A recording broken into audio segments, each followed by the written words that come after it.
आलसी गधा। एक व्यापारी के पास एक गधा था। वह गधे पर बाजार से माल ढोकर लाता था। एक दिन व्यापारी ने नमक के बड़े बड़े बोरे गधे की पीठ पर लादे। इतने भारी बोझ से गधे का दम निकला जा रहा था। अचानक रास्ते में नदी के किनारे उसका पैर फिसला और वह नदी में जा गिरा। किसी तरह संभल कर वह उठा तो हैरान था, क्योंकि उसकी पीठ पर लदा भार अचानक हल्का हो गया था। दरअसल नमक पानी में घुल गया था। अगले दिन फिर व्यापारी ने गधे की पीठ पर नमक के भारी बोरे लादे। गधा जब नदी पर पहुंचता तो जानबूझकर फिसल कर पानी में जा गिरा। उसकी पीठ का भार फिर कम हो गया। गधे के मालिक ने देख लिया था कि आज गधा जानबूझकर फिसला है, इसलिए उसने गधे को सबक सिखाने की सोची। अगले दिन उसने गधे की पीठ पर रूही के बोर लादे। नदी पर आकर गधा जैसे ही फिसलकर नदी में गया तो रूही ने पानी सोख लिया और बारी हो गई। गधे को अब अपने ऊपर पछतावा हो रहा था। कटमल और बेचारी जूं।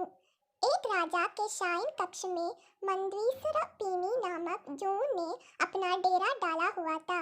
वहाँ राजा की शाही की सफेद चादरों के बीच चुप कर रहा करती थी। राजा जब रात को सो जाता तो वह चुपके से बाहर निकलती और राजा के रक्त पीकर वापस चादरों के बीच छुप जाती। राजा को अपनी शाही पर जूं के होने का आभास नहीं था। इस तरह जूं के दिन आराम से कट रहे थे। एक दिन कहीं से अग्निमुख नामक कटमल उस शायन कक्ष में घुस आया। उस पर दृष्टि पड़ते ही जूं ने उससे भागने का प्रयास किया। वह उसके कारण किसी विपत्ति में नहीं पड़ना चाहती थी, किंतु कटमल कहाँ आसानी से मानने वाला था। वह मधुर वाणी में जूं से बोला, मंदीसरपिनी बहन, कोई अपने शत्रु का भी इस तरह अपमान नहीं करता जिस तरह तुम मेरा कर रही हो।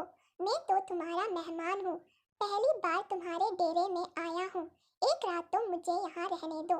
तुम तो रोज यहाँ के राजा के मीठे रक्त का पान करती हो, आज मुझे भी उसका थोड़ा स्वाद ले लेने दो।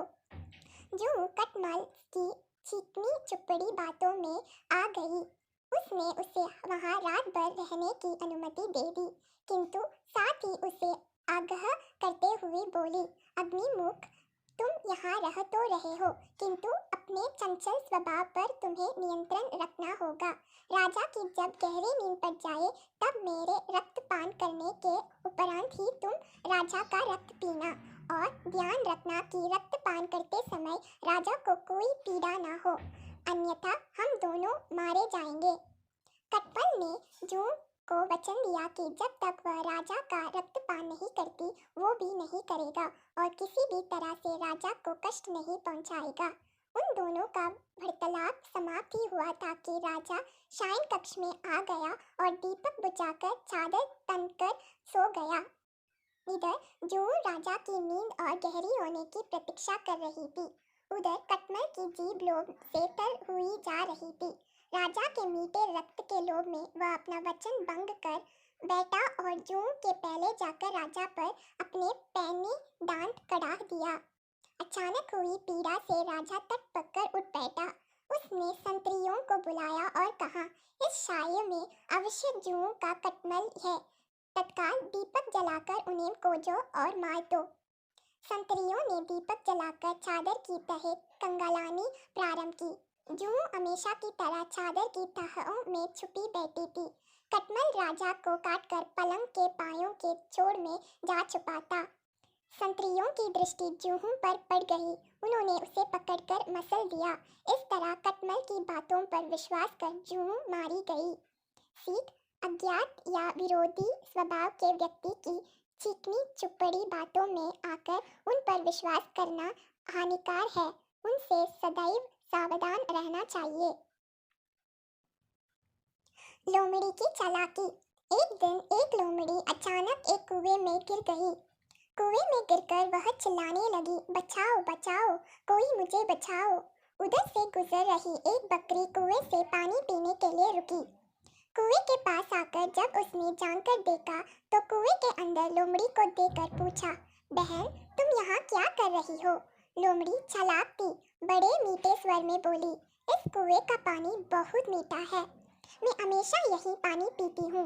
मैं आज इसमें इसलिए आई हूँ कि ज्यादा पानी पी सकूं।